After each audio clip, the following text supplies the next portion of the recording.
And we're back, and this time we have a world champion, a newly crowned world champion with us. He didn't really do anything except cheer and talk smack the whole time and saying that the loaf of bread would win a championship, and the loaf of bread won a championship. Hopefully he got home to see his horses. Hopefully, we'll see. He was in Vegas last night going nuts. So. Did you go to the parade, by the way? I know it's a weird opener. No, I didn't. It was like downtown Denver, I'm guessing, right? Yeah, it was downtown. There were like 1 million people down there. I was like, I'm good. I'll just watch. You weren't one of the people trying to touch Jokic? I was not. So our good friend CJ Initials here, he's a Denver fan, so we figured we'd have him on to let him gloat a little bit. I can say I have been to a Laker championship parade when they beat 2 times, when they beat Orlando and when they beat Boston. Mm-hmm. Which are 2 very different experiences, but we can get into that later. You know, I've technically had 5 opportunities to go to championship parades in the NBA, and I've just never taken the advantage of the opportunities. But just was trying to throw it out there that I've seen 6 championships for the Lakers in my lifetime. So yeah, but the first one's always different, though. Yeah, no. It's I was hoping Denver would beat Miami at that point. I have personal reasons for why I needed that to happen, so I'm happy. But we can start with somewhere we all, well, two of us stream there. One streams when he feels like it, and Twitch has been really mucking up the waters the last 2 weeks.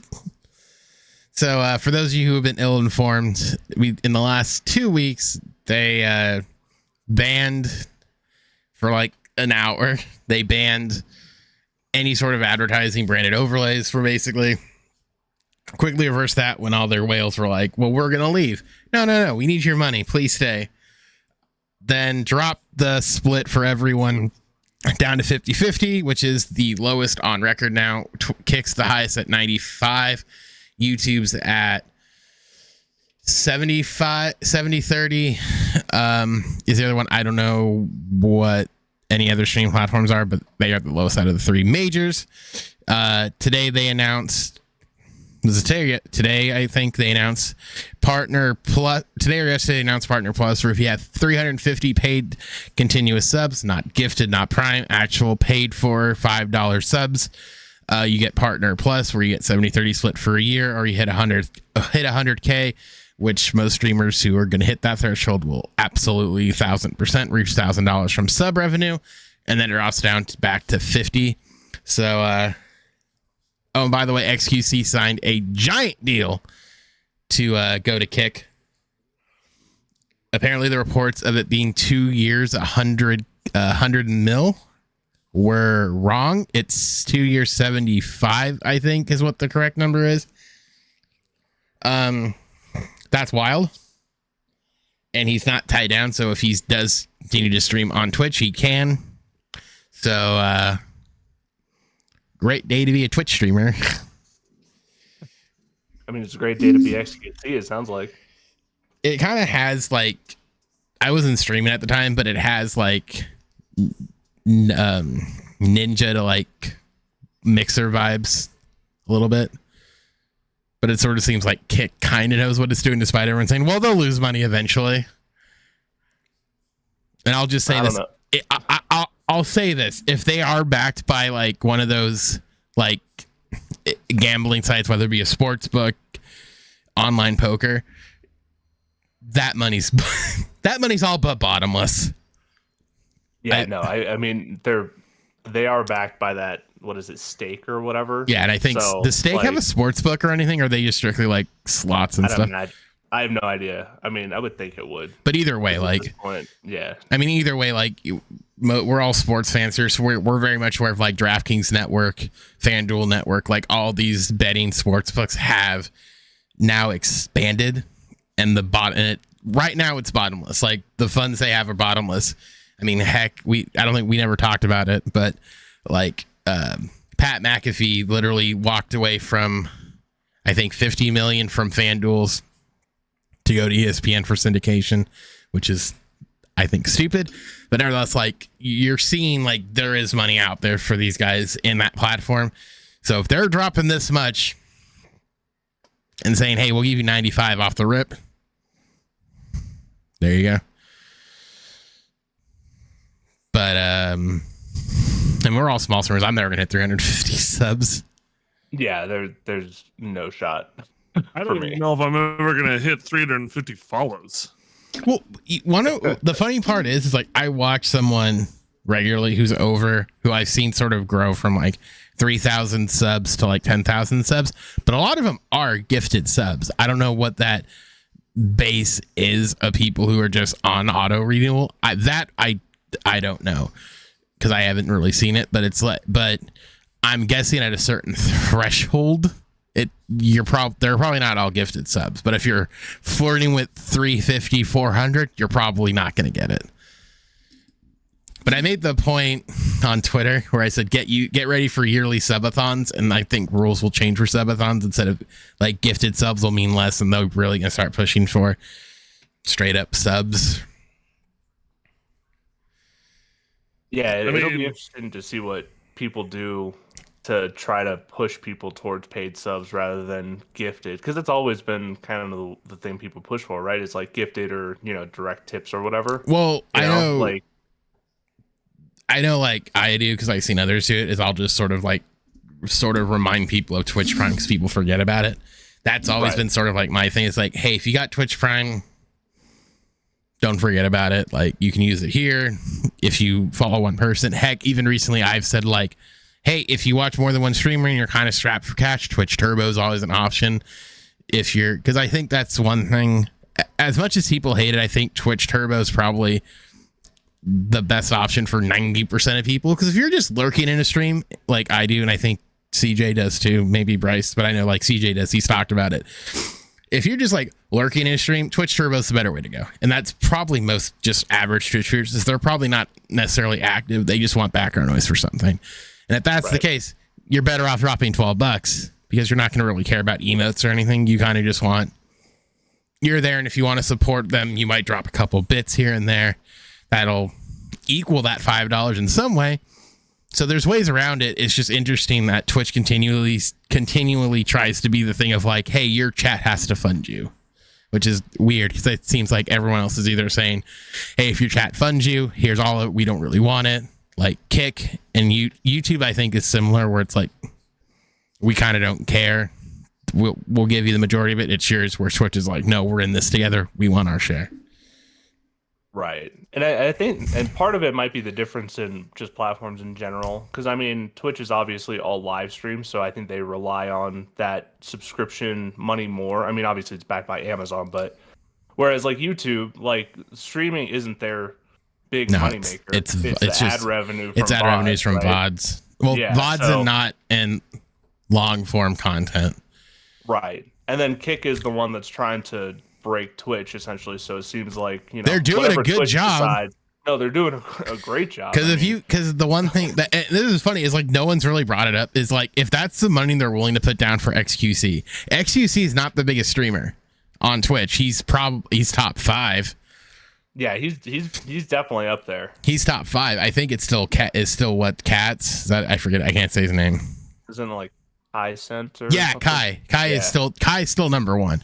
And if I don't like even Ludwig made the point of like, hey, you might want to keep him because people will start offering him money. So Twitch, keep your guy.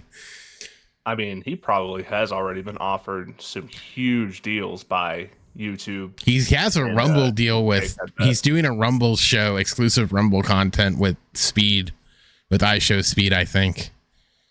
And so's Miz. So Mizkith and Kai with Speed are already doing like content elsewhere. But the interesting thing with XQC is they said he's not bound to Kick.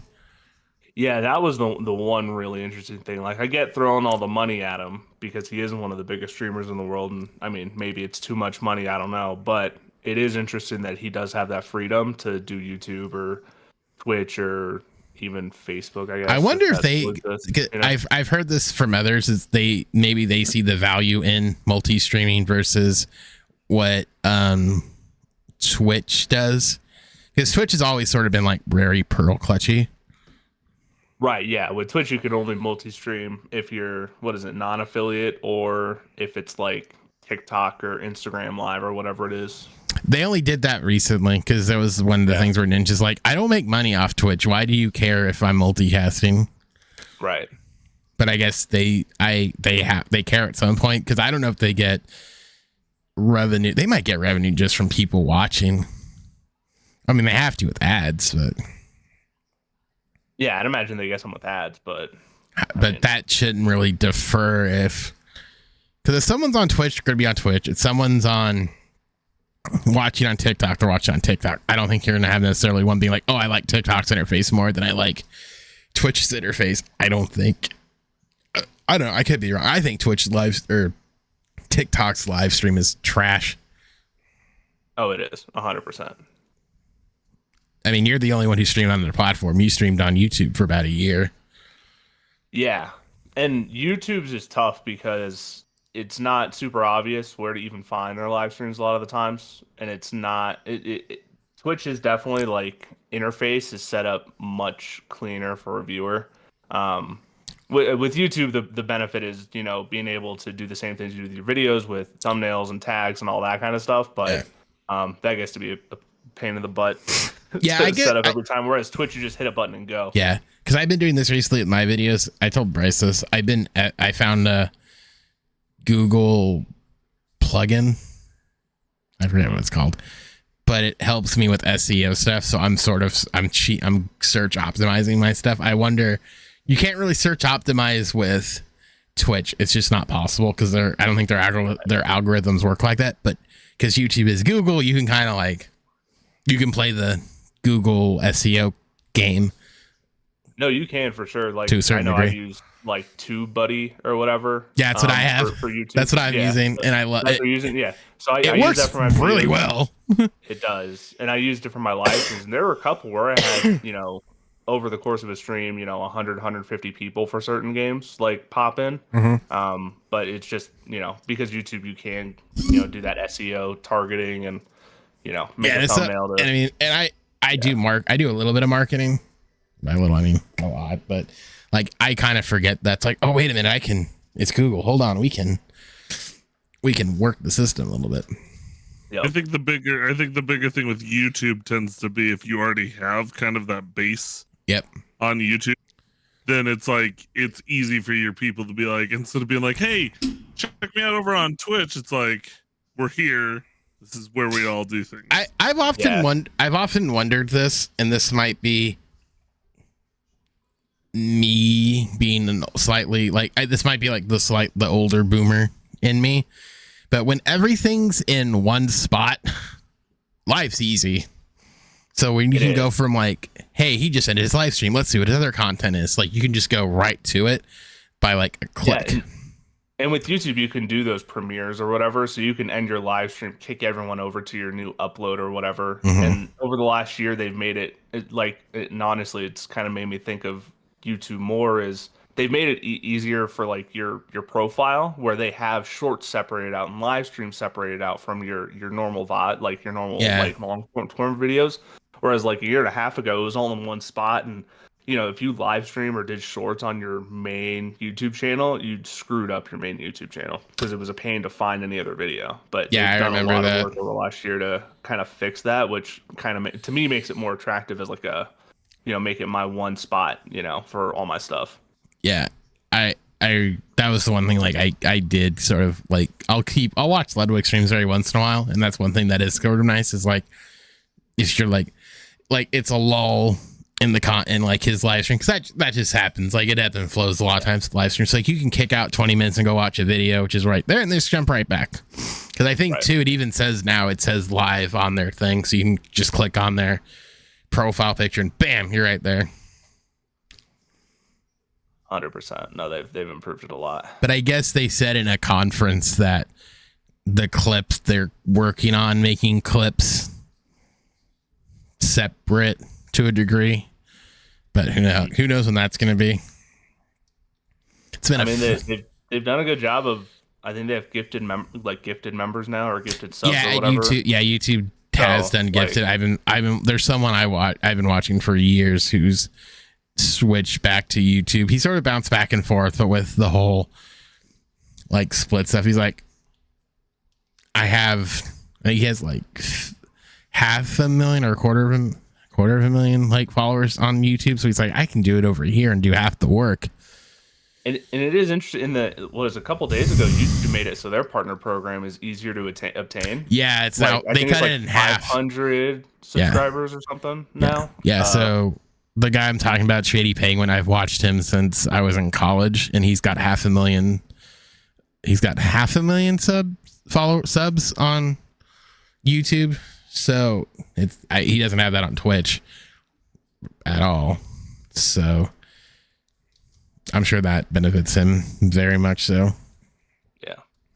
But yeah, they dropped it down to 500. They cut it in half essentially. It's like 500 subs. I forget the view, like half the total view time. And then for shorts, like 30 million views or something.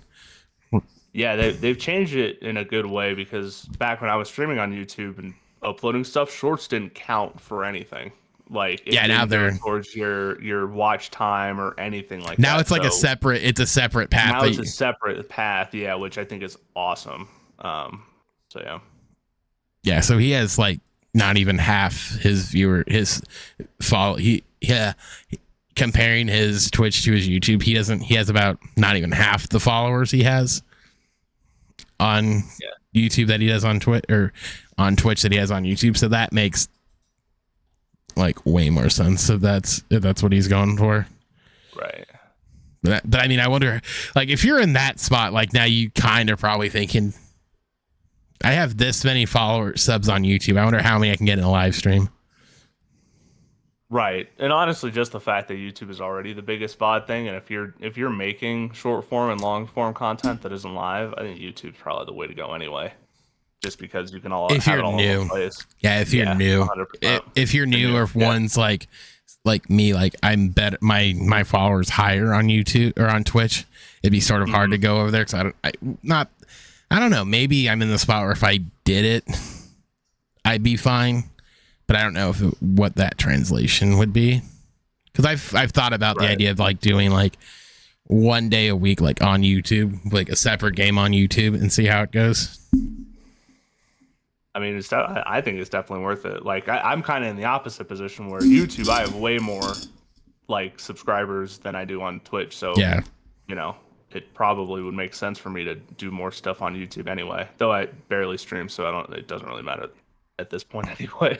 Yeah, I will say if I was starting now, it might be one of those spots where it's like maybe you split your time at least to a certain degree, and then, like, if you hit affiliate on Twitch, don't sign anything, so it'll kind of feel it out. Because realistically, there's more. I think now, because I know one of the big things everyone says is like Twitch's earnings has a very, very high ceiling, but a very, very low floor. Whereas YouTube, I think you can backlog yourself and have passive income as far as the eye can see. But I don't know how high that ceiling is.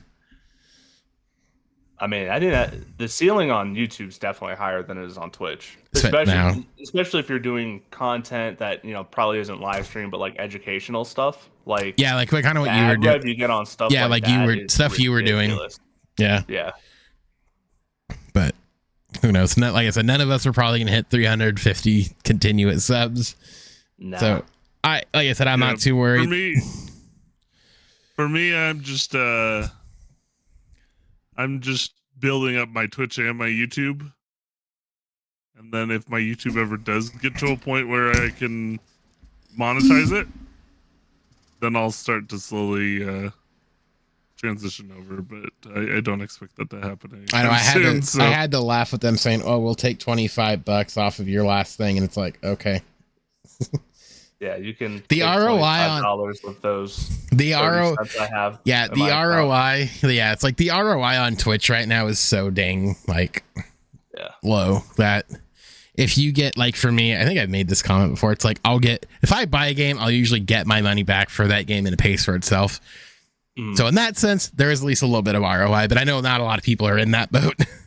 Right. Where it's like, oh, I can go out and get Tears of the Kingdom and I know it'll pay for itself. if not now, like in a couple months when you're probably going to beat the game anyway, and then you can move on to a new game. Right. But like I said, I know a lot of people aren't in that spot, which sucks. But you know, it comes around, I guess.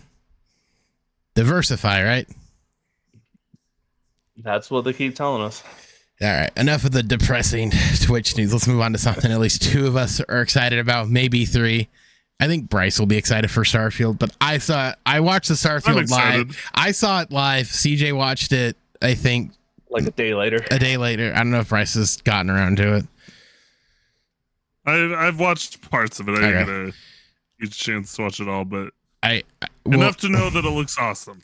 We'll do general thoughts here in a second. I just want I want your guys' opinion on this. If that game has slight online capabilities, that game would be so much fun, because I am someone who hates to build. Bryce loves to build. I would love nothing more than to hire Bryce in game for like a couple thousand in game currency or whatever, or in and out double to build my ship for me so that I don't have to do it, because I'm not good at this stuff. I'm the hunter gatherer. Bryce is the builder. That's the only thing I want to see in the game, is let me do that. And You've seen my build on Valheim. That's why I'm like, I want someone to build it for me. That's what I'm saying, though, is you've seen it, right? Yeah, but the whole difference is you like it. I don't. CJ likes it too. I'm the weird person who plays Fallout 4 as the building, and like the bases were the worst part of the game. I don't want to do that. I want to go shoot stuff. Oh gosh. That was me. But I have to say this. I did think the collector's edition was really, really cool. The watch. I like the watch. I care less about. What I really liked that controller. You mean this one? You sack of shit. How did you bought it? I bought it the second it came out. I'm like, this is, I'm just going to spend this, $70, and I'll tell my wife about it later. Wait, that's all it was $70? That's not bad. It was only $70. Yeah, it was a good deal. See, because you want to know what the problem with Mike, because I'm a neon slut, so I had the blue controller. Here's the problem with it, is it's white on the back. If this were blue, I wouldn't care. But that controller's white. So, God damn it. Red. Oh, why is it so cool? Yeah. It's so sick. Like, you're using it now? I haven't used it. It's been sitting in its box because I've been playing Diablo, so I haven't used the controller. So it looks like the controller looks so cool. The headset, I love it, but it's like I would never use it because I have my Steel series and I love it. Right. But it looked cool. The collector's edition I thought looked cool.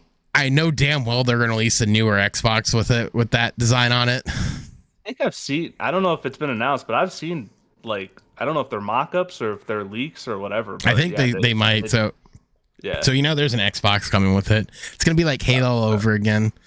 Yeah. God damn it. You got that controller. I'm actually jealous. I did like the watch, though. I'm not going to lie. The watch is a super cool idea. I don't know if I would wear it, but I was like, you know what? Well, I'm not a watch guy, but it beats the bag from 76. Yeah. No, it's definitely one of the cooler pre-order things that I've seen. Mm-hmm. Usually it's like, a statue or I get a hat, like that 76 bag or a hat or something. But I got a hat when I was when I got the show in 21. They had a hat this year, but I was like, I got the deluxe or the digital deluxe, so I didn't get the hat. But not like I need another hat. I counted. I have like 26 hats. That's a lot. Need all the hats. I have a friend whose girlfriend has like pop finals all around their room. And I think it's she has to have like close to 100. I got permission that I can buy more hats. And I'm like, you don't know the monster you've unleashed. If I find a snapback sale, I'm going to go crazy. I will empty out a drawer in this dresser next to me and I will stuff hats in it. Because there are City Connect hats that I want and I will buy them. I will be like a high schooler when I go into Fanat. What is it? What's that? Lids? Lids. Yeah, that's Lids is the place. But Yeah, I'm excited for Starfield. I liked a lot. I'm so excited for Starfield. Like the gunplay looks really fun, and like going around on like a jetpack and stuff. It has, you know what? Cannot wait. This is weird because Bryce won't understand it. It has a Borderlands-esque feel to like the gunplay, at least what I was seeing. A little bit, where it kind of felt like it's not. Because I know I was watching Critical, and one of the guys from his podcast talk like reacting to it, and they're like, it didn't seem like he was like, one of his complaints where it didn't seem like there were a lot of guys on like a lot of enemies on screen. I'm like, that's how Borderlands really did it. There weren't really a lot of times where it was like gangbusters of a bunch of enemies. It was sort of like 3 and 4 enemies, but if you moved, like another 3 or 4 came in where it wasn't. You were never necessarily like crowded with enemies. I guess they kind of did a little bit of crowding, but it never felt like that consistently. It was always sort of like there was a lot going on around you, but it was never like on top of you. Right. Yeah. But I mean, if it's gonna be like any other, but even like Fallout didn't really have. Game. Yeah, like Fallout didn't. The only one that does do it is Doom, but that's a different animal entirely. That's a different thing. Yeah, that's not even the same type of game. But just based on the Elder Scrolls series and Fallout, like I know those are 2 of my favorites. I am beyond excited for Starfield. So. Yeah, I mean, this is like No Man's Sky, but done by a company with like all the resources in the world. No Man's Sky got good. It was just the problem with No Man's Sky was I think No Man's Sky was way too ambitious with what they set out to do. Instead of saying, that's exactly what I'm saying. Is like now you've got Bethesda who can set out to do something massive like that and create something good out of it. I think No Man's Sky was the problem was like you said, they bit off more than they could chew. They don't have the resources to 1,000% create that kind of stuff. And they don't have the experience. I don't know if they even had the experience in those type of games. Probably not. Bethesda's been making these games for these giant RPGs for 30 years at this point. Yeah, because I was gonna say I think like Skyrim's map was huge. I want to say Fallout 4's was bigger than Skyrim's. I could be wrong. But it's like they're kind of good at like these bigger open world areas. So if they're just building on that, I mean, heck, if they really wanted to, they could even like keep it contained and open it up like gradually and not be like flooded all at once. Like have like, I mean, that because the whole thing is like with the game like this is they could not even DLC it. They could just be like, hey, we're gonna like easy. They could be like, hey, we new like new what is it, new system discovered, and just open up like 2 or 3 more systems, like not not even all at once. The whole idea of space exploration as like the base of the game, you could eat like DLCs endless, or just added content, seasonal content, whatever it is, like, like hey, like like all there's so much like stuff they can do where it's not, they don't even need to put it behind a paywall. They can just be like event stuff where it's like, hey, for a week, like the warp gates open to this thing, get there really quick and mine all the resources and then come back. Right. So I mean, with what is it, 1,000 planets or something on launch, like it's going to take a while before we even need new content in that game. Yeah, really. And there's like, my question is, how big is each planet going to be? Like, is each planet going to be a Skyrim size map? It doesn't necessarily need to be. No, but that's part of it too, is you could have 1,000 planets, but if each of them are, little dungeons or, tiny little areas, then who cares? But if each planet is maybe not a whole game in itself, but like a decent area, like maybe, if you split Skyrim like 10 ways or whatever, like that's what a planet is, like that's a huge amount of places to explore. What if I'm going to make a weird comparison that I think you played this game. Maybe it's like kind of like how Mario Galaxy was, where it's certain planets are smaller, certain are a little bit bigger. So it's not like they're all like one, like one size, like they're all one size. Or I guess taking back to I'm trying not to compare it to Borderlands, but I'm think like how Borderlands sort of was open world, but it was like in sections, like you were open world in Pandora, but it was like, hey, you were in Sanctuary, you were in the wildlife reserve, like kind of like that, like how Borderlands is like open world, but it's like sections of it where it's not you're going from one to the planet to the other. It's sort of like, oh no, you're here now, you're here, kind of thing, where it sections itself off. Like they could do that where it's like a North Pole, like a center part and stuff, where it's like big sections of like an even bigger world that they're just like, hey, there's not and then it saves on render. It's like we don't have to render out everything, right? Just sort of pockets within it. Yeah, it'll be interesting, and I think it's cool how they're generating all the planets where, you know, two people play the same game, go to the same planet, and they're completely different from each other, you know, outside of the, you know, probably some main points of interest and stuff like that. But I think it's cool how they've talked about generating each of those planets and how unique they're going to be from one another and from within, you know, different versions of the game or save files or whatever it is. Yeah. That's can I always say nice. something? So Specs mentioned he would want me to build something for him. This is hold on, let me pull it up properly. Are you pulling up Valheim right now? Yeah, just to show him, like, just to show people just how funny it is that Specs is like, I'm lazy, don't want to hey, build. Look at this. And I don't want to build. This is what I built in Valheim. It's fine. The upstairs is the funnier part. It's fine. Well, I did the upstairs part I didn't finish. No. I'm talking about the roofing. Oh, right. Because we had problems with the roof. Yeah, because I didn't build it very well. I had to cheat some stuff in, basically. But, like, it looks okay-ish, but, like, it is definitely not a solid structure. And, like, if you look at with my hammer, all this red means that it's, like, terribly structurally sound. So, anyways. Nice. I just thought I'd point that out. Specs is like, I'd pay Bryce to build something for me. Because I don't want to do it. It's not a matter of building something crazy. Happy that barely works. Just make your ship like a box. I'm going to be the guy who's just going to buy a ship and not do any customization with it. Just have a ship that's just like a floating box spinning through space. Right. It'll be the TARDIS. You know, no. What I would be is I'd be back on the inside. I'd be the guy. Exactly. I'd be the General Grievous like vehicle. The little circle. The wheel thing. I would just have that in space, just that spinning around. No one would notice me. I'm excited to make my Transformer. I'm going to make Optimus Prime as my spaceship. And that's one thing that's going to be interesting. It's like if you can download blueprints or something off like a community hub, you know how much random crap you're going to see? You know how many Death Stars you're going to see? You know how many people are going to be flying the actual Death Star?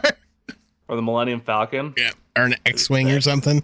Yeah. Or like just a star, like there's going to be one psychopath who's going to make like one of those Star Destroyers. Yeah, I would be very disappointed if there is no like community share, whatever, like blueprints or whatever, because they did that for Fallout 76 event or Fallout 4 eventually, right? Yeah. They had the community hub, like they had a community hub where you could eventually like something like you could that download all the building we're gonna be able to do. You could download like community mods to help your game out like that. Like one of the first ones I downloaded when I got Fallout 4 like years later was one that made all your. It was called the like city hall, like city planner's office, and it basically all it did was got all of your settlers and your settlements to actually like do shit. Oh, nice. Where it was like it just auto guys. I'm like, oh, like can like you had to like build like people could build and stuff and all that, and it was just like so they could kind of automate themselves a little bit better, where they weren't just useless bumps on a log. Because that was the most obnoxious part. Was like if you got a settlement, it'd be taken over by raiders in 20 minutes. Like I have to come back again. Right. Yeah. Can you assholes do anything? It's like these turrets I put up aren't doing enough. Like, can one of you grab a gun? Yeah. I tried to rob you. I know you bastards have a gun. Yeah, I'm excited for Starfield. Same. Yeah, it's like the concept is something where it's like No Man's Sky again. It's like that was executed so well. Like I haven't played it, but like I've watched videos and watched other people play It's on it. Game Pass.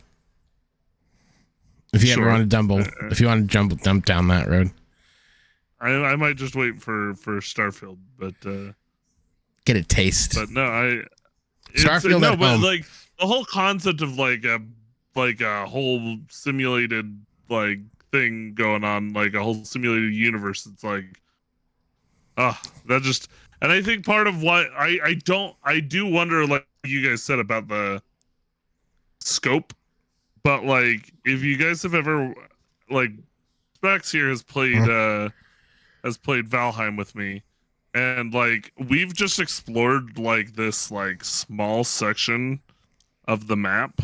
If I still had it up, I'd show you, but like it's this small section. It's pretty Valheim large. worlds are really large. Right.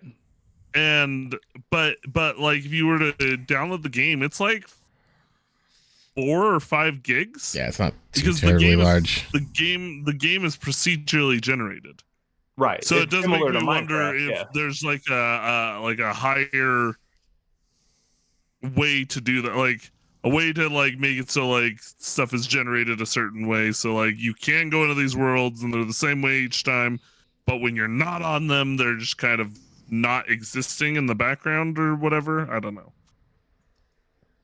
Or the simulation for them in the background is, I don't know. Like I'm trying to look. The possibilities are endless if they did things the right way. And I mean, I was trying to like look. you said, I trust Bethesda to do the right thing.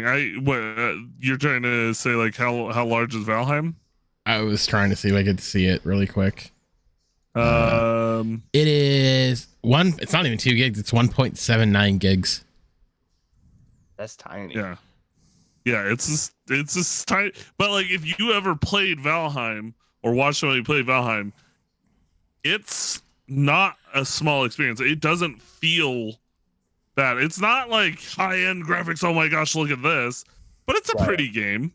It gets the job done. I think it's kind of like for me, it kind of looks similar to Skyrim. Maybe a slightly scaled down Skyrim, but not much. Mm-hmm. So the fact that they can procedurally generate that tells me, there's probably more to it. So yeah. I'm not saying Starfield's gonna be 2 gigs. It's obviously gonna be probably like 140 gigs. And, no, they have. It's already out. No, it's already. Yeah, I think they said it was.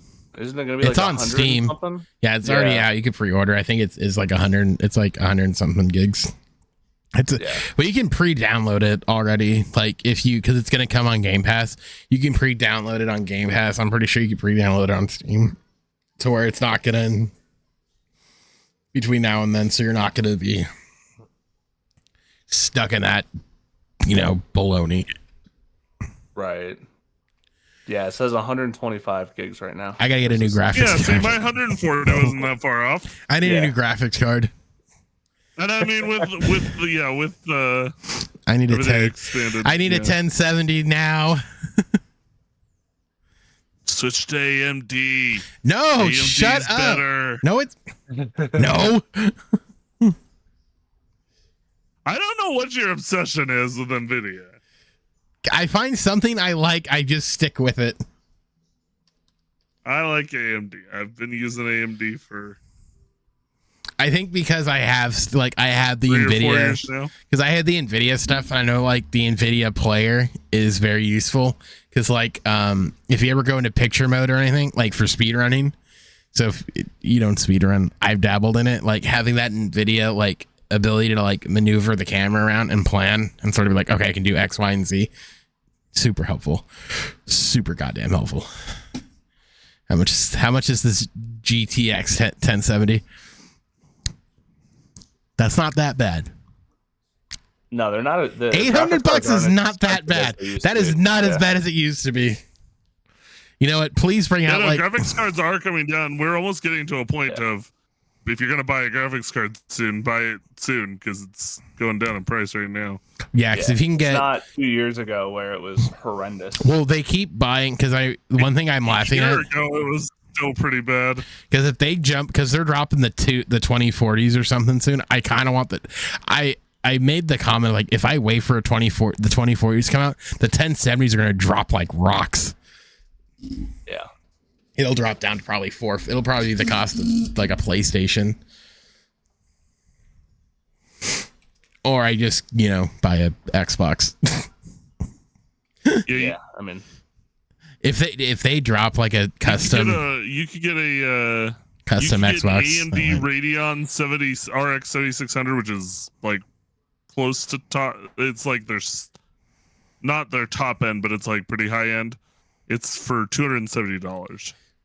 So all the graphics cards are finally starting to come down in price. Yeah, sink down in price. Because what's funny, getting to a point where it's like I'm like, oh yeah, maybe it is time to update my graphics system. And so here's what's funny: it's my buddy of mine who's kind of a dick. Compared my computer specs to his Xbox specs, and they said the Xbox beats mine out. And I'm like, yeah, but you know what the difference between my Xbox and my PC and your Xboxes? Guess what? I go, my upgrades might cost me the cost of a new system, but that upgrade's gonna last me 20 years. And he goes, well, so will my Xbox. And I'm like, I'm gonna tell you what's more likely to happen, that Xbox running down or my graphics card running down in 20 years? Let's take a guess there, Chief. Because I could always upgrade my little buddy's RAM. More power. They're never going to run out of computer parts. As long as the shell's still good, we're good to go. I was gonna say I'm even willing to try it on my current AMD setup to like try Starfield on it because like I haven't run into a game yet that honestly hasn't been willing to run on it. I could probably run it because I don't run at max specs anyway. So I probably could run it if I was just because I can scale it down to 30. I stream at 60, but I don't output my games more than 30, and you can't tell the difference.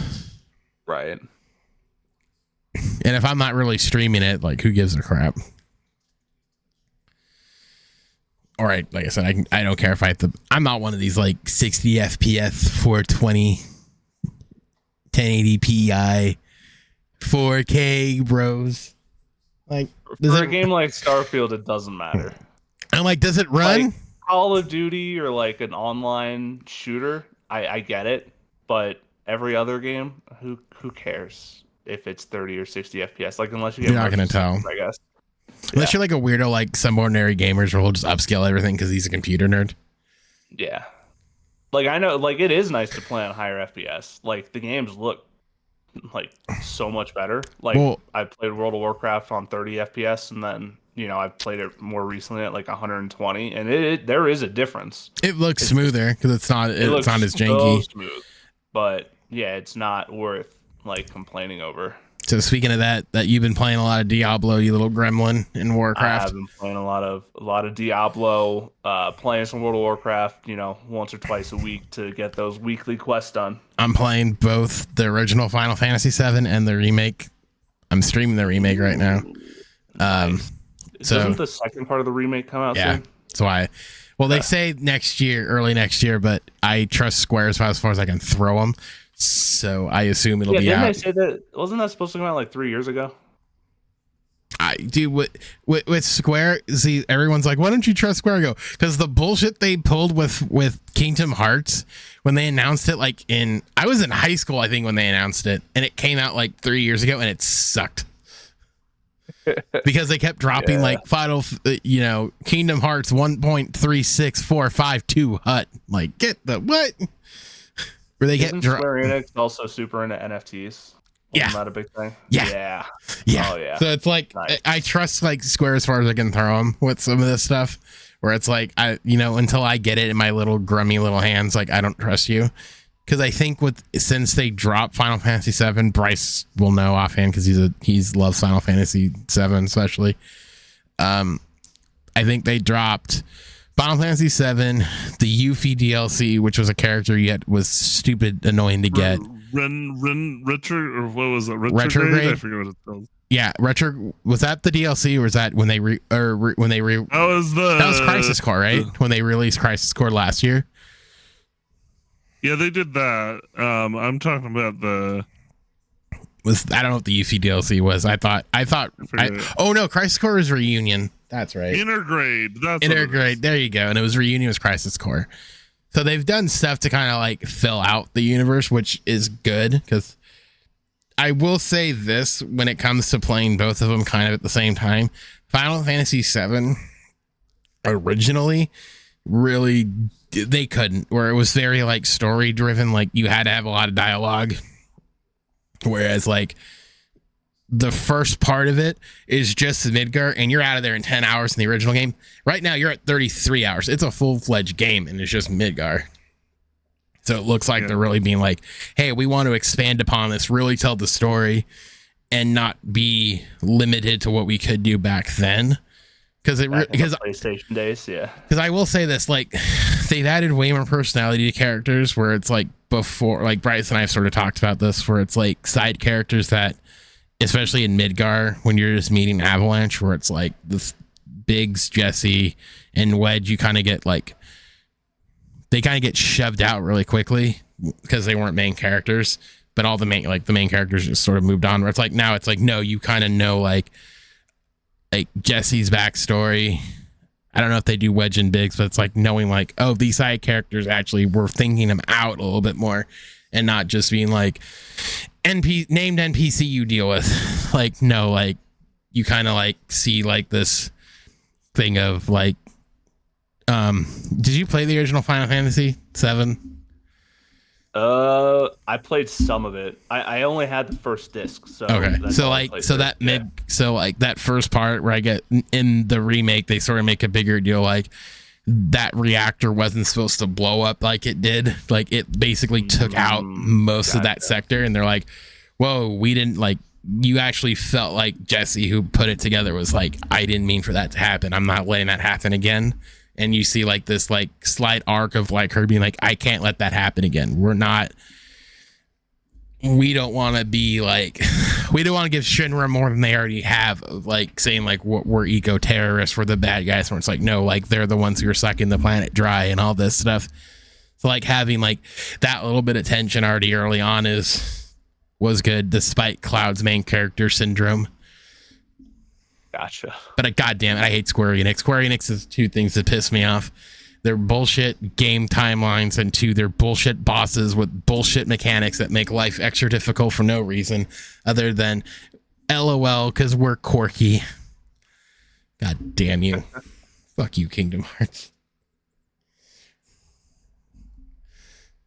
There was a boss. I don't think Bryce even saw when I got to the church with Aerith. There was a boss who all he did was dodge. And I'm like, you've got to be kidding me! Stop dodging. I did watch.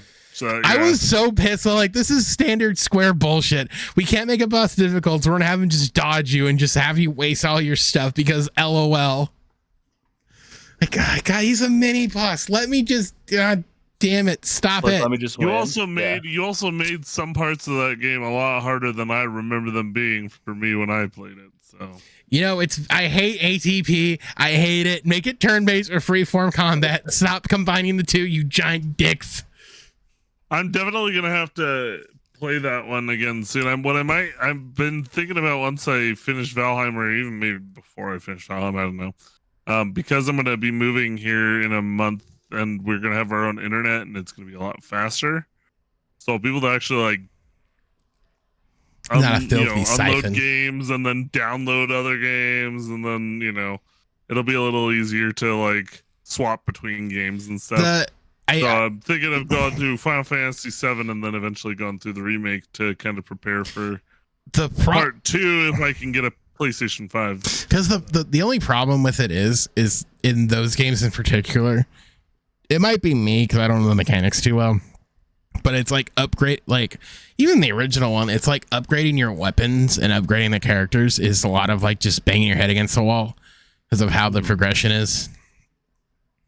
It's not like Skyrim where it's like, oh, bigger, this sword's better just off base. It's like proficiency and all this stuff and all of that. Yeah, that's like Final Fantasy in general, right? Like, yeah, it's just it's everyone I've played is the same stuff. Like I played 9 and 13, and it's, I mean, like there's certain all the upgrades end up, it's a similar system through all of them. Yeah, I think the big thing is I have to just look up guides, and I'll probably do it tomorrow or sometime, where I'll just look up guides and kind of see if I can, what's the best way to maximize sort of like everyone's like builds and stuff.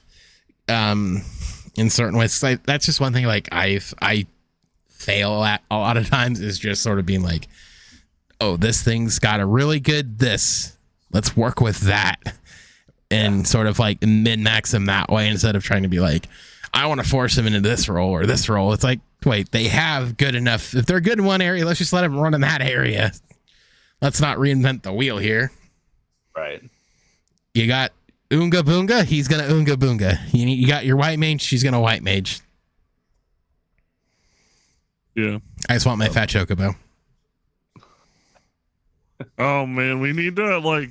I almost feel like in the final product for this, you need to put in the clip. The clip of me saying, "What, the juicy thighs," or just the juicy thighs. Oh, and the other one. I mean, dude, just edit them together and put it like right here, man. Like right now. Do they eat chocobos? They have to eat chocobos. The thigh meat on those bad boys have to be delicious. I mean, they're kind of into, like, chocobos are supposed to be like horses. So do some people eat horses? But they're giant chickens.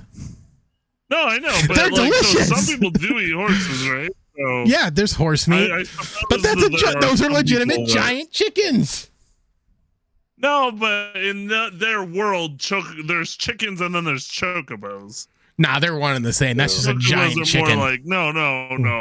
Chocobos are more like freaking horses, not like. It's a giant chicken, and I'm gonna send CJ those clips. Do they not have horses in this universe? Do they have? Well, I guess never mind. It's like, do they have chocobo races? No, I know for a fact they have chocobo races. It was a mini game in the first one, in the original.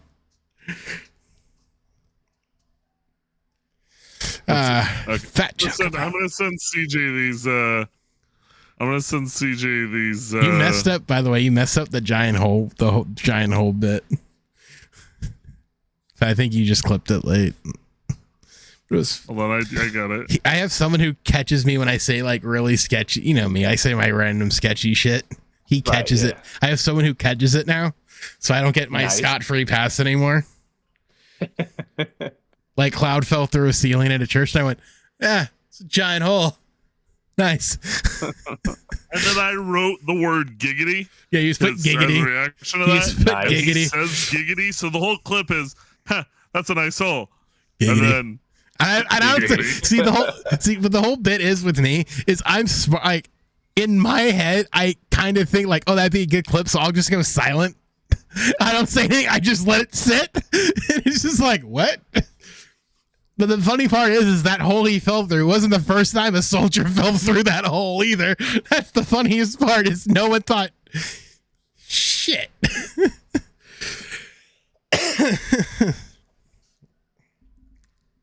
I love the noise you make in this.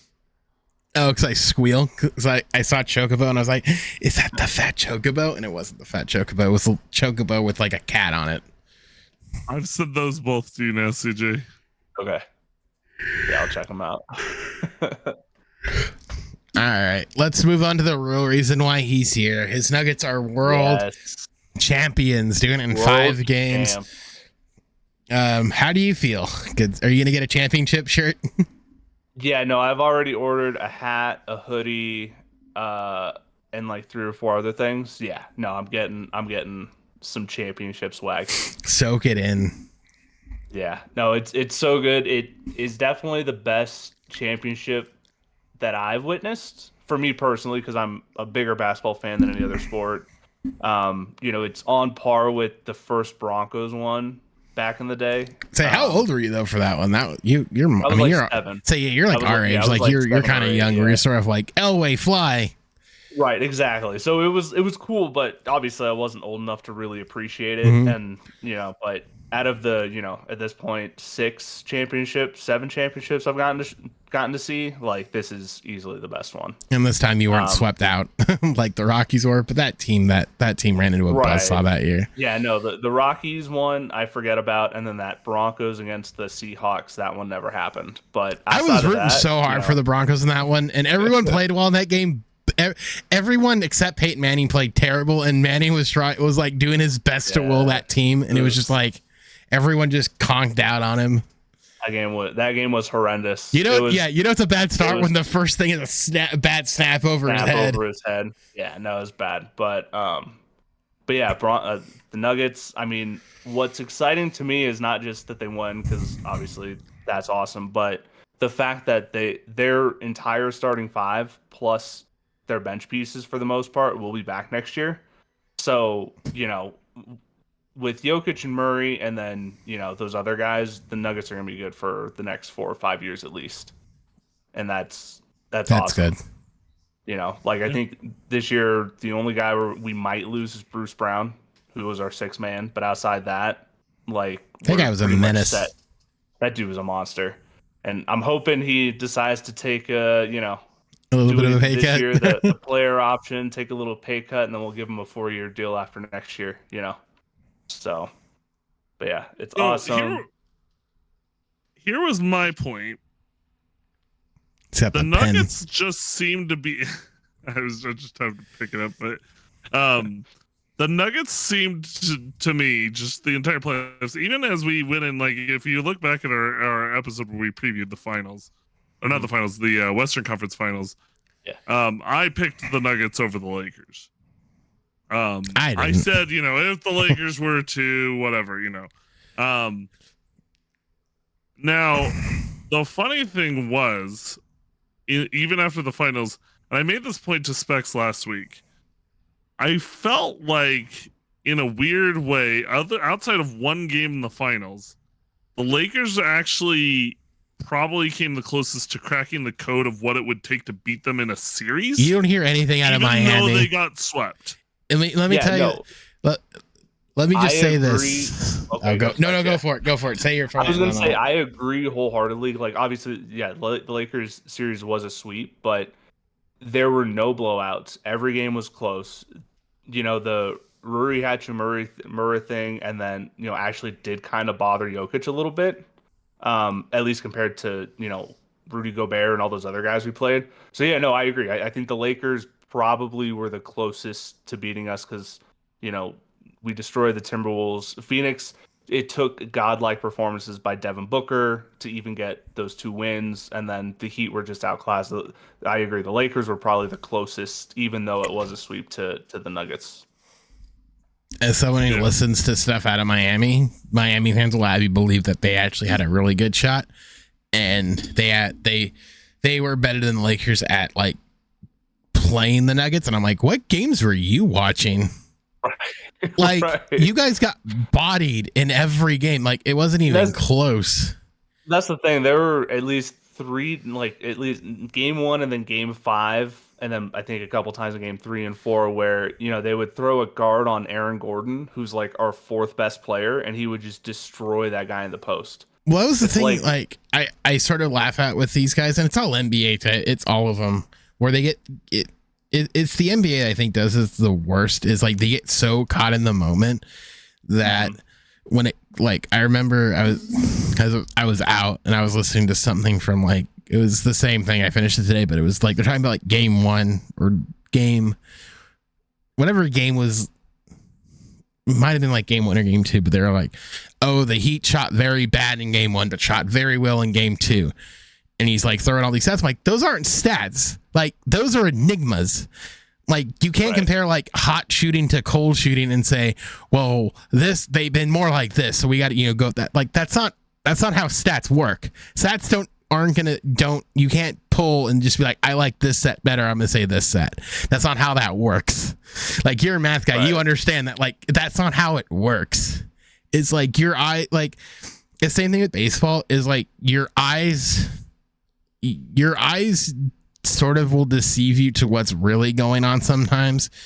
And basketball, I think, is more tendency to get this, where they get so lost in of what they're seeing that when somebody like the Heat get as far, it's almost like they're trained to be like, well, they will keep shooting like this. They have, and it's like, but look who they're playing.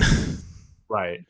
Well, it's funny because during the series, there were a bunch of cases where, like, the Heat were playing that zone defense, and the Nuggets were shooting, I think, like, at one point, like 30% against the zone or whatever. Yeah. So, like, the stats would have you believe, oh, the zone was working really well. It was, they figured out the Nuggets. But if you watch any of those possessions, it was just them missing open shots. Like, it wasn't working at all. They were getting whatever shot they wanted. So, yeah, I mean, those stats are they're fake. Like, they're like I said, it's this weird thing where I think, like I said, maybe it's because like I watch so much baseball that sometimes, like, when you look at stuff from a very broad perspective, it looks way different than what it actually is. But when you narrow the scope down to like certain situations, like, oh no, it's really pulled back. It's way different than it is actually. Right. But like I said, I sort of found it funny that, like, I think when it went back to Miami tied at 1-1, how everyone's like, oh, the Heat, it's the Heat series, like they got home court. They're going to do it. I'm like, based on what? Who right. They haven't played, they haven't played anyone that's like Denver. Milwaukee they only played guys with really two people. Milwaukee, right. even Milwaukee, Giannis missed like Milwaukee 3 or 4 games for that series. Milwaukee, they were hurt. Giannis wasn't Giannis. Second round was Knicks. Was the Knicks basically Jalen Brunson, and then who knows? Half of like everyone else. Randall most times. Yeah. Boston, I've said this before, Tatum's not going to win a title in Boston. I don't think he has it. Yeah. So, and they all played. And +2, Miami's played Milwaukee historically really well, and they play Boston historically really, really well. Like, what do you kind of expect to happen? Right. Like, when they play teams that well, everyone's shocked. Like, they beat a 1 seed, they beat the 2 seed, and it's like, are you not watching? Like, that's the funny thing. And it's like, when it's like the Lakers too, it was just like, they're doing everything right. It's just like something Scott made the point, he's been on here before, that Lakers were playing playoff basketball since March. Right. And what's funny about the Heat too is they're like, oh my God, this 8 seed, making it to the finals. The Heat have been in the Eastern Conference Finals like 3 of the last 4 years. It's not like they're just some upstart random. It's not like the Kings finally, all of a sudden did something, or the Hornets. It's, hey, this is like a championship coach with a dude that is cold-blooded in Jimmy Butler. Like, the problem with the Heat is, I think the Heat relied too much on, we develop our own talent, and once they develop that own talent, it's the culture doesn't want to like send them elsewhere to get something, where it's like, because now you're seeing again where it's like Tyler Hero, Duncan Robinson for like Bradley Beal. It's like, oh, that'd been a great trade 2 years ago. Like, what the hell are you gonna do with the 30-year-old Bradley Beal? Like a 30-plus-year-old Bradley Beal? Nothing. You lost your shot. Congratulations. You stuck with Bam and Tyler Hero. Where'd that get you? Nothing. Yeah, and that's the thing, is that the Heat, they have that over-reliance on, they're not bad players because they're in the NBA, but they don't have the pedigree and that like kind of initial talent level that most other teams are working with. Like, the fact they played so many undrafted dudes. Like, there's a reason all those guys. There's a reason all those guys were undrafted. Like, they're not quite as athletic as other guys. They have bigger holes in their games. And yeah, it's awesome that they, were contributing, and, they were able to develop into decent players. Find success, but it's not tough to rly on those guys. Like, it's a revolving, it ends up being a revolving door. Like, Dion Waiters was gone. What's his face? Neil? Kendrick Nunn gone. Like, and they were Lakers for a little bit. And it's like all these guys where it's like they do well for the Heat, and then they get cast off. It's like they go right back, they go back to why they were undrafted. Right. Which I think kind of shows how awesome Eric Spoelstra is. Like, if Spoelstra is that good at just like figuring out like pieces to the puzzle and saying like, my shooters shoot. I'm going to let them shoot. I'm not gonna because that's really what he was doing. Like, because it seems like every playoff run they have, someone go off behind the arc. Like 2020 was Duncan Robinson. It was Duncan Robinson. Had games. All of them. It was just like these shooters just shooting. It's like, because it goes back to Bryce and I have said this how many times, where it's like shooters in the NBA now are a dime a dozen. Like you can find these guys anywhere. Yeah, there are a lot, and you gotta find ones that can do other things. And that's what I think that's the one thing the Heat lack is, like, if Tyler Hero or Duncan Robinson could do something else, then you'd be in business. Yeah.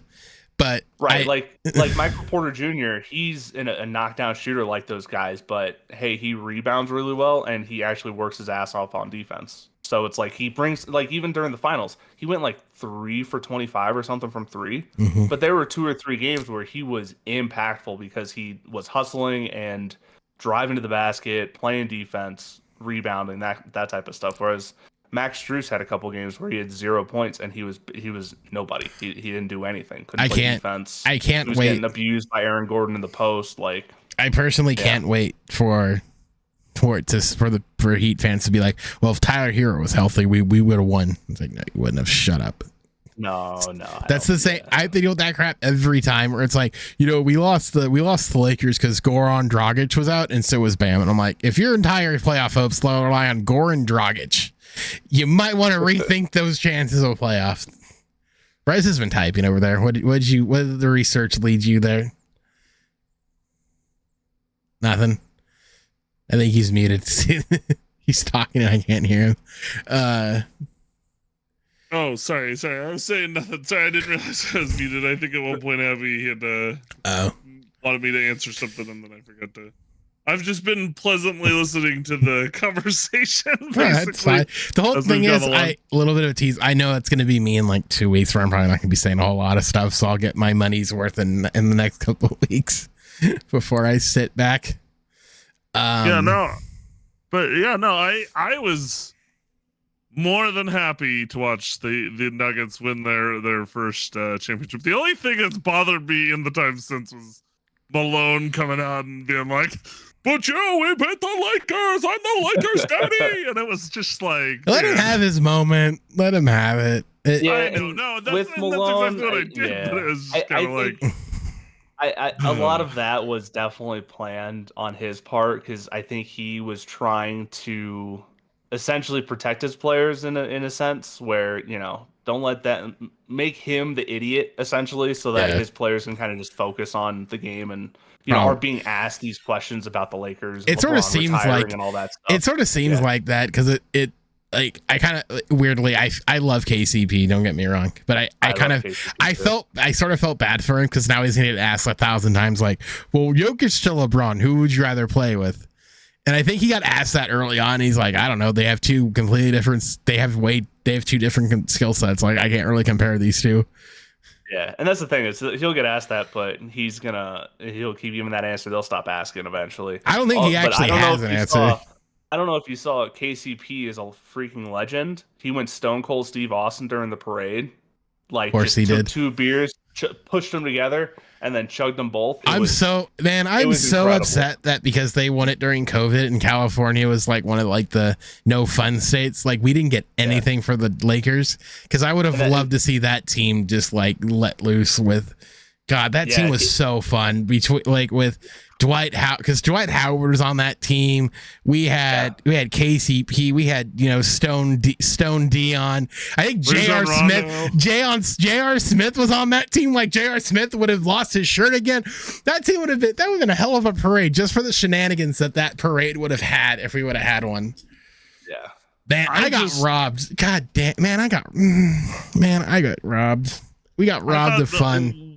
One of the funny things that came with that whole Sam Kroenke, the goat, by the way, in the finals was KCP being like, he's good against the Lakers, decent in the finals, and it's like people were like, the Lakers never should have given him up, but it's like when he was with the Lakers.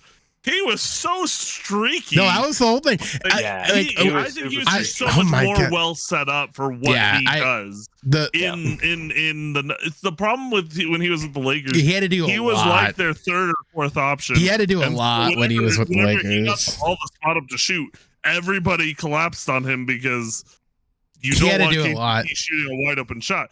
Denver, it's like if you collapse on KCP, he's going to kick it out to Jamal. He's going to kick it out to Jokic. Nah. He's going to kick it out to Brown even. Like, it's like, I said this time and time again. You're in a great spot when Aaron Gordon's your fourth option. There's a reason he was so good. And there was even a reason Jamal Murray was so good. There's enough shooters on the Nuggets. Murray would not necessarily be that good on every team he'd be on.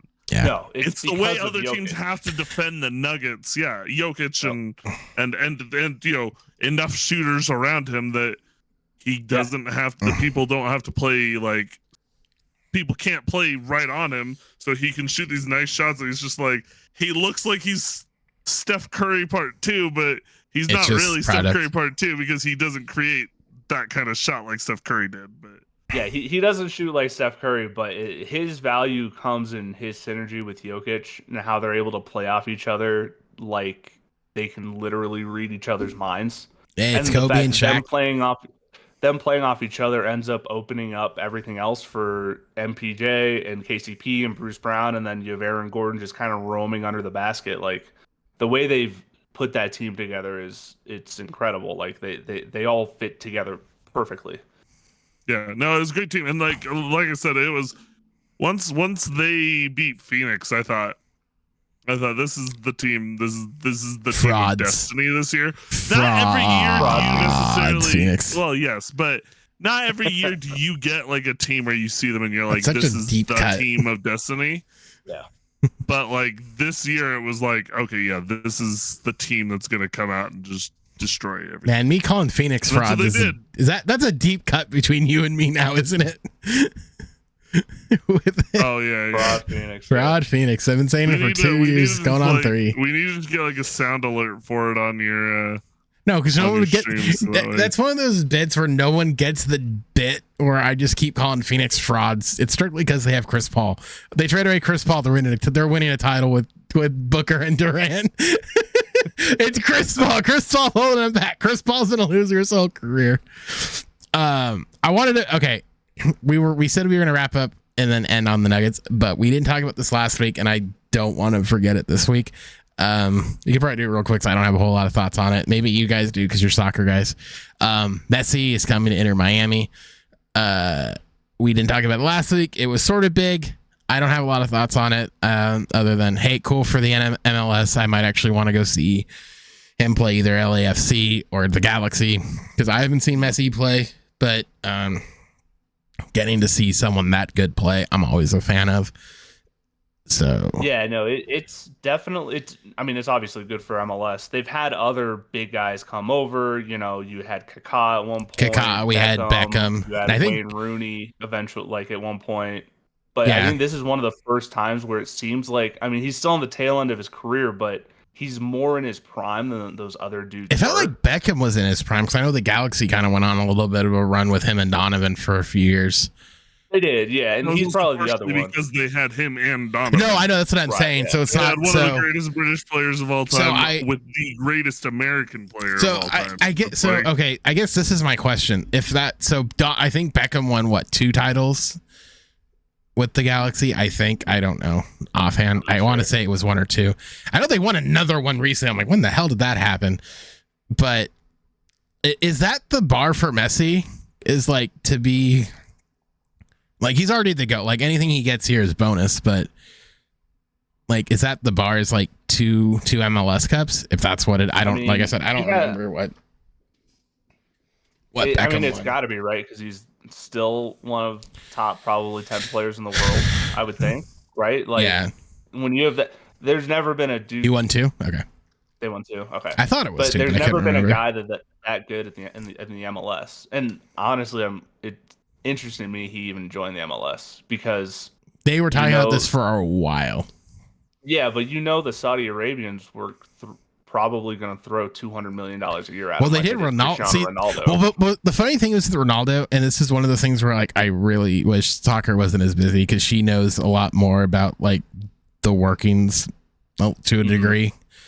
But apparently Ronaldo had to deal with Sporting KC to come over. Interesting. KC, really? And it fell through. It was supposed to, if I recall, it was KC. and it fell through because it would have been him. And I know KC's got a really good star too. So it would have been them. So then you would have that Ronaldo Messi rivalry in the MLS, which would have been huge for the MLS, but he took the money from the Saudis. But it kind of seems like, from what little bit I've heard with Messi coming here, is it's going to work. It works out better for him because now he doesn't, for Argentina stuff, it's sort of like, it's right, it's right there. Closer. it's closer. Argentina can do, friendlies in the States now, all that stuff, where it's not, he doesn't have to necessarily come from, where were they? He played for Barca, so like Spain or no, Madrid. Same, it's Spain. But it seems like it'll work. And like I said, I think a lot of people who know Messi, and it'll drive up a little bit more attendance. And plus, you can now watch, and this is great for Apple because all the games are on Apple TV. So now you can watch you can just watch Inter Miami games now. Right. And yeah, it'll definitely, it's obviously good for the MLS. Like I talked to my wife and I'm like, hey, when Miami FC comes to Colorado to play the Rapids, we need to go. We find gotta a way to go. Yeah. But I'm the same way with the Real Salt Lake. Right. Yeah. Exactly. Yeah. Where it's like, wait a minute now. Yeah. So it's definitely good for the MLS. It's interesting though, because the MLS, it seems, is always fighting an uphill battle. Like, maybe now they're always going to be fifth in the US, and there's better leagues overseas. But what's so funny is every time like I've had these conversations, and like I had him prior, like I had him a couple of years ago, I need to have him again, but it's a lot of it's just like we do such a bad job of showing the college level talent that we have, because currently the college ranks are really, really good. It's not it's not diluted like it is. It's just they're so bad at showing those kids, whether it's women's college, it's men's college, we kind of fail at showing that. Like, we kind of fail at showing that. So there's not, and I know baseball has this problem too, where it's like a lot of times they get drafted and they get sent into like the abyss. But like, when we do a bad job at showcasing them, just showcasing the skill and stuff, like you don't have the wherewithal to be like, hey, I want to see how this guy's doing. We get into it every 4 years with like Pulisic and stuff. And then we're like, wait, who? Right, we forget who he is. Yeah. Every 4 years, right? And it's just, if that's the problem, where it's like, if we maybe having Messi in the States, it'll push people to be like, at least watch it to a certain degree. It doesn't have to overtake anything. It doesn't necessarily have to grow, but getting people into the homegrown product at least a little bit is going to be helpful, because then once like in 26, 28, when we have another World Cup in the Olympics, people will actually hopefully know the roster a little bit better and be like, see some of these guys like, hey, why isn't this guy on there over this guy? This guy's way better. Right. And, actually push for things to be different, because we sort of did it with the women's team. I'm waiting for Bryce to tell me that Ronaldo wasn't going to Sporting KC. I wouldn't know. No, I thought you were looking it up. I could have sworn that's what I heard. The thing I looked up was that Beckham's two MLS championships took place in 2011 and 2012. I'm gonna look this up. I thought it was Sporting KC. I could have been wrong. Ronaldo? Yeah, Ronaldo was very close to moving to Sporting KC. Yeah, no. Ronaldo was very close to moving to Sporting KC, Sporting Kansas City, and it was seemingly confirmed by team ownership. So this was a couple. When was this? This was end of the year, going into early this year. Sources can confirm Sporting KC were the MLS team that came the closest to signing Cristiano Ronaldo. Talks ongoing for weeks, was a real possibility. Package was very good. Plans were being made to make it happen. SKC has his discovery rights, i.e. path to sign him wild. Then of course that didn't happen. He went to the Saudis. I mean, it's hard to turn down $200 million. It's so hard, but like I said, for 1 year. But the whole thing is, it's like, but think about, but this is the one, like, and I know like it could still happen. If it's 1 year, he could play in Saudi and then come here anyway. But could you imagine if he has the wherewithal, that his guys have the wherewithal, in MLS, whether it's Sporting KC, it's Casey wants to try it again. It's the Galaxy. It's LAFC. It's Avalanche. Not the Rapids. It's the Rapids. It's Salt Lake. It's any of these teams where it's like you take the chance and then you get that rivalry of Messi. Ronaldo. You get Messi, Ronaldo. That's prime time. That's like, oh yeah, you could plug that thing on ABC prime time and people will watch. And I don't know, I don't know how much Ronaldo is like. If this point Ronaldo just wants the money, but I don't know how long the Saudi thing goes for. But there is still time where he plays that season. He could theoretically still come to the MLS next year. I'm not saying it's going to happen. He's 38, so. But it's possible that, hey, because that's where these guys go. You know, hey, let's do it a couple years. You get that rivalry stateside, because that would sell. If you had, that would sell out. You could go into hell because this is what, like, they could play that at Hard Rock in Miami, and that stadium you would think the Dolphins would be playing if they had that. Yeah, no, that type of game you throw in, you know, Ann Arbor, Michigan, or whatever, like the biggest college stadium, like whatever the biggest stadiums in the U.S. are, which I think it's the Big House. College football stadiums, yeah. So. Yeah, I think it's the Big House. I think that's the biggest. Like. Yeah, that's what I thought. 9. I don't know the exact number, but that could sell. This is the size. 107,000 at Michigan. Yeah, 107,000. Ann Arbor. Yep. And it routinely holds crowds of 110,000. Yeah. It's a lot of people. But yeah, it's good for the MLS, even if I just have my doubts of the MLS in general. So, I mean, for good reason. Yeah. It just doesn't do well here in America. I've always been a Galaxy fan. It's just, I mean, wasn't much to watch. The product just isn't as good. Like, I would much rather watch EPL or the La Liga or Bundesliga or something. I mean, a lot of that just has to do with the excitement around the team itself. I mean, like here, I am much. It's funny because I might be a Galaxy fan, but I'm almost much more interested in going to and paying attention to games for Real Salt Lake, because fans in Salt Lake are actually really big into supporting Real Salt Lake, and then when they had I forget the Royals before they moved, but then now they're gonna get the Royals again, so it's like a whole thing. So it's like, but it's like it's I think it has a lot to do with the atmosphere of like support in America.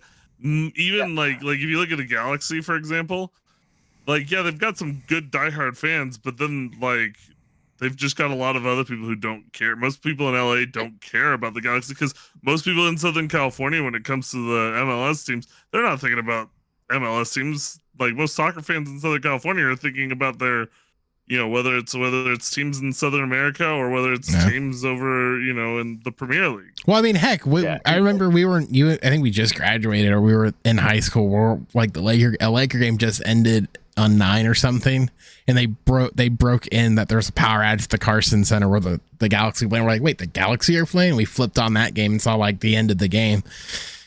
But it's like, that's how it is out here. Yeah.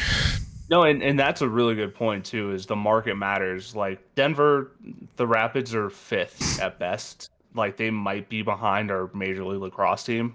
Whereas like Salt Lake, there's the Jazz, and that's about, you know, that's the only team. And then they have minor. You just have the Tailbreak. Yeah, the Portland Timbers do. The Portland Timbers and their too.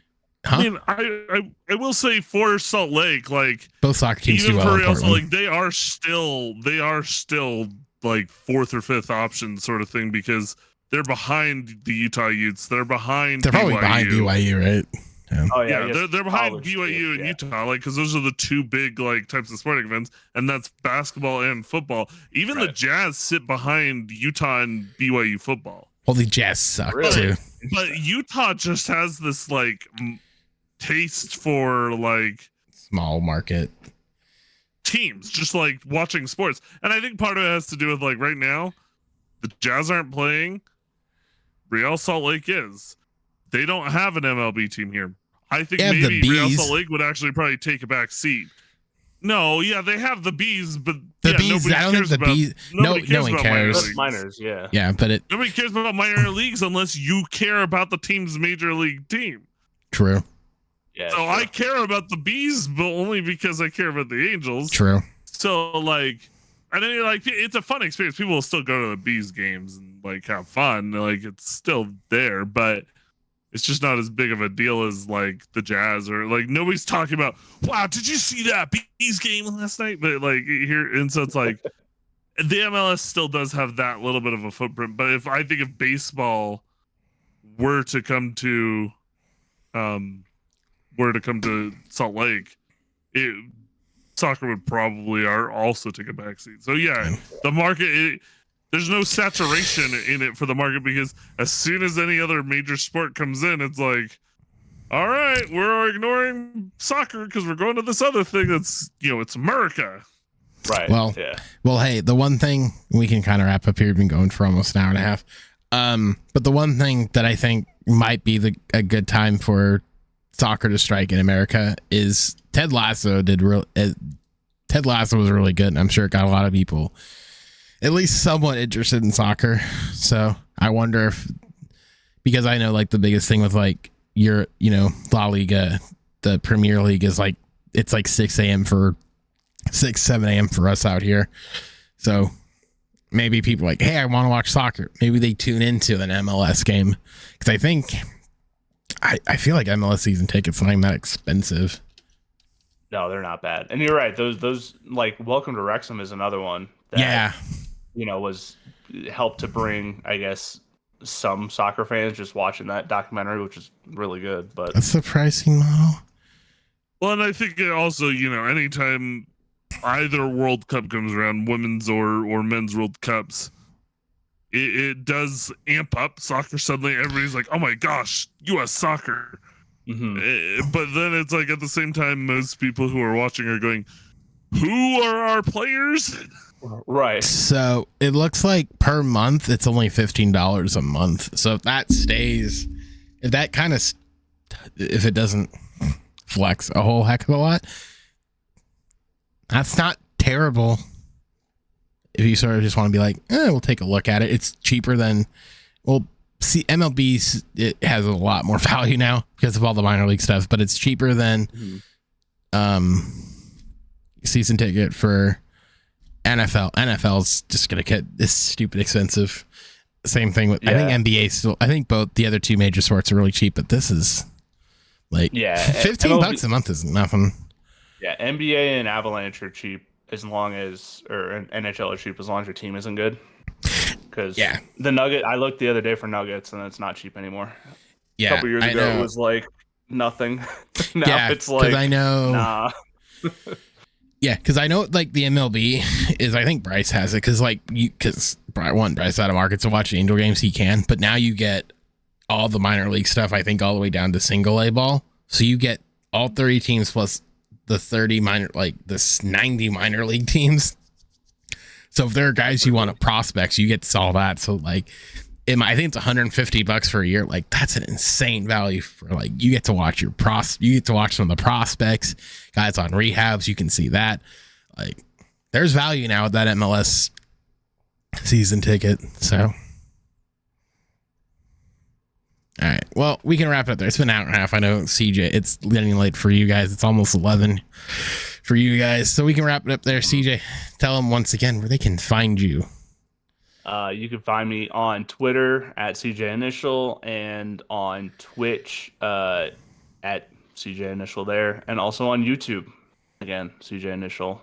There might be some CJ Initial Gaming. There might be YouTube stuff. I don't know. There might be videos where it doesn't say CJ Initial, it's the Jolly Newt. So just the older ones are Jolly Newt, but the newer ones. I think I watched one on Halo where it was like the constructor map. And I was like, oh, I remember this. Where Jolly Newt. What the hell is this crap? Yeah. No, we've changed that logo is something though. Oh, it's great. I made it in Canva all by myself. Dude, Canva. What a thing. All right. Yeah. CJ, thanks again for hanging out tonight. We gotta have you on. You're becoming a regular guest. What are you gonna do if basketball doesn't go on? I have no idea. I'm strongly considering picking up a WNBA team because I want more basketball. You guys not, you can always, what, I guess Vegas is the closest one for you. Yeah, I think Vegas is the closest one. They're number one in the league. So The Aces. bandwagon, let's go. There you go. All right, TJ, you meet me here in Utah. We'll just check out and watch the WNBA in Vegas. Sounds good. Sounds like a Wait, I really could do weird that. trip. Wait, I could Instead do of that going trip. to That's only Vegas 4 to, like, hours for gamble me. or something. We're gonna go watch the WNBA. Wait, CJ, you can gamble. That's true. Specs will meet us. We'll do the That'll be a podcast 4 hour live from a shitty hotel room. You're confident in. in this, right, Specs? I think Charge it to the CJ makes the business. most money out of the what? Wait, what'd you say? Just charge it to the business, Specs LLC. There, yeah. Tax write-offs. Specs Media, you mean? Yeah. I technically have the Whatever, logo either for that company all set. Specs Media, baby. Yeah, I can charge it as business trip, right? Is that how that works? Hell yeah. DraftKings, pay me. course. All right, thanks for hanging out. We'll be back next week, same time, same place, just minus one CJ. So until then, have yourselves a good one, and we'll see you all in the next one. Bye, guys. See you guys. Yep.